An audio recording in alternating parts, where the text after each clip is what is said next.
ఏమండి, లోకంలో వీళ్ళందరూ మీతో ఉన్నారనేది కాదర్రా. మీరు నేర్చుకోవాల్సింది ఏంటో తెలుసా? యేసుప్రభు జీవితంలో నాకేముంది, నా భార్య ఉందండి, నాకేముంది, నా భర్త ఉన్నాడు, నాకేముంది, నా పిల్లలు ఉన్నారండి, నా ప్రియులు ఉన్నారు, నా ప్రేమికులు ఉన్నారు. నో, వీళ్ళందరూ కాదు. నీతో ఎప్పుడు కూడా ఉండేవాడు, ఎల్లప్పుడూ ఉండేవాడు, తరతరములు నీకు నివాస స్థలము నీ తండ్రి. 90వ కీర్తన మొదటి మాట అండి. ప్రభువా, తరతరముల నుండి మాకు నివాస స్థలము నీవే.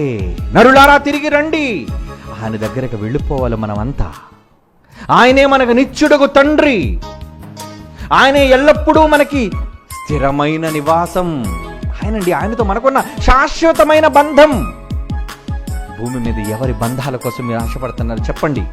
భూమి మీద ఎవరితో శాశ్వత కాలం ఉండాలని మీరు కోరుకుంటున్నారు చెప్పండి? బంగారాలా విడిచిపెట్టిపోతాయండి, పదవులా విడిచిపెట్టిపోతాయండి, అధికారాలా విడిచిపెట్టిపోతాయండి, ఐశ్వర్యమా విడిచిపెట్టిపోతాయండి, పేరు ప్రఖ్యాతులా విడిచిపెట్టిపోతాయి. అన్ని, ఎవ్రీథింగ్. నువ్వు ఒంటరిగా వచ్చావు భూమి మీదకి. నీ రాక ఒంటరితనం, నీ పోక ఒంటరితనం. తరముల నుండి నివాస స్థలము నీవే మాకు దేవా. భూమి లోకములు పుట్టక ముందే తండ్రిగా ఉన్న దేవా. జనన మరణము లేదు నీకే, ఆది అంతము లేదు నీకే. భూమి లోకములు పుట్టక ముందే నీలో ఉన్నాము.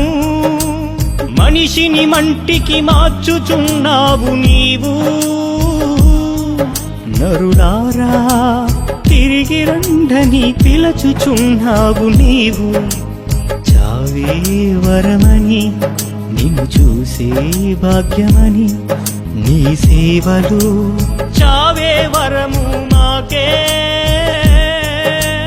తెలుసుకో మానవా, నీ తండ్రిని చేరుకోవా. తెలుసుకో మానవా, నీ తండ్రిని చేరుకోవా. తరతరముల నుండి నివాస స్థలము నీవే మాకు దేవా. నీ ఎడబాటును భరిస్తూ తండ్రి ఒంటరిగా పరలోకంలో ఉండిపోయాడండి. ఎవరు లేరు ఆయన పిల్లలు ఇప్పుడు ఆయన దగ్గర. భూమి మీద పుట్టిన నాటి నుంచి ఎప్పటి వరకు పిల్లలందరూ పరదేశంలో ఉన్నారు, ఇంకా ఆయన దగ్గరికి రాలేదు. ఒంటరిగా ఒంటరితనాన్ని తండ్రి అనుభవిస్తున్నాడు. ఆ ఒంటరితనాన్ని, ఆ తండ్రి దగ్గరకు పిల్లలను తీసుకుని వెళ్ళి ఒంటరితనాన్ని తీయడం కోసం 33 సంవత్సరాల ఒంటరితనాన్ని అనుభవించాడు యేసుక్రీస్తు వారు. ఒంటరైపోయాడు భూమి మీద. అవి కొన్ని సంవత్సరాలు, యుగాలు, చాలా కాలంగా అనిపించిందండి ఆయనకి. ఇదంతా ఎవరి కోసం భరించాడు తెలుసా? పరలోకపు తండ్రి ఉద్దేశాలను నెరవేర్చడం కోసం. మన తండ్రి మన దగ్గర లేనంత వరకు మన ఒంటరి వాళ్ళం. వెళ్ళిపోవాలి ఆయన దగ్గరికి. వెళ్లే ముందు పనులను చేసి వెళ్ళండి, ఊరకని వట్టి చేతులతో వెళ్ళకండారా, వద్దు.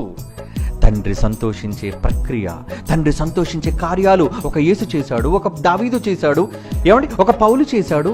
ఇలా ఎందరో భక్తులు, మహానుభావులు బైబిలులో చరిత్ర సృష్టించిన చరిత్ర పురుషులు చేశారు. వాళ్ళంతా ఈ తరంలో నీది, నువ్వు చేయి. నీ తండ్రి కోసం చరిత్ర సృష్టించు. తండ్రి కోసం చరిత్ర గుర్తించే మాటలను ప్రకటించు. అదే మీ భాగ్యం. తప్పిపోయిన కుమారుడు రాక కోసం తండ్రి దూరం నుంచి ఎదురు చూస్తున్నట్టుగా పరలోకం నుంచి తను నమ్మిన వాళ్ళ కోసం ఎదురు చూస్తున్నాడు. తన దగ్గరకు నమ్మకుండా దూరం అయిపోతున్న పిల్లలందరి కోసం తండ్రి ఎదురు చూస్తున్నాడండి. నా పిల్లలు రావాలి నా దగ్గరికి. తీసుకెళ్దామండి. ఈ మాటలు చెబుదాం ఈ సమాజానికి. దేవునికి దూరమైన పిల్లలకి ఈ సందేశాన్ని మనం చెప్పాలి. తండ్రి ఒంటరితనాన్ని పోగొట్టాలరా మనం. ఈ అద్భుతమైన అపురూపమైన మాటలు, ప్రతి మనస్సును హత్తుకునే మాటలు వారి గుండెలలో చొప్పించడానికి ప్రకటించండి అర్రా. షేర్ చేస్తారో, వినిపిస్తారో, టెలికాస్ట్ చేస్తారో, ఎందులో చేస్తారో చేయండి అర్రా. ప్రపంచానికి మాటలు వెళ్ళాలి. ఎందరో భక్తులున్నా పరదైసుకే చేరుకున్నా, పరలోకమందరం కలిసి రావాలనే రాసాడా దేవుడు. ఎందరో భక్తులున్నా పరదైసుకే చేరుకున్నా, పరలోకమందరం కలిసి రావాలని ఉంచాడా దేవుడు. ఈ లోకమే మనకు యాత్రని, పరలోకమే మన నివాసమని, దేవుని సేవలో మరణిస్తే విశ్రాంతని.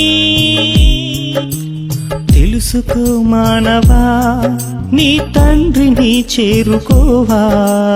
తెలుసుకో మానవా, తండ్రి ఆశను తీర్చిపోవా.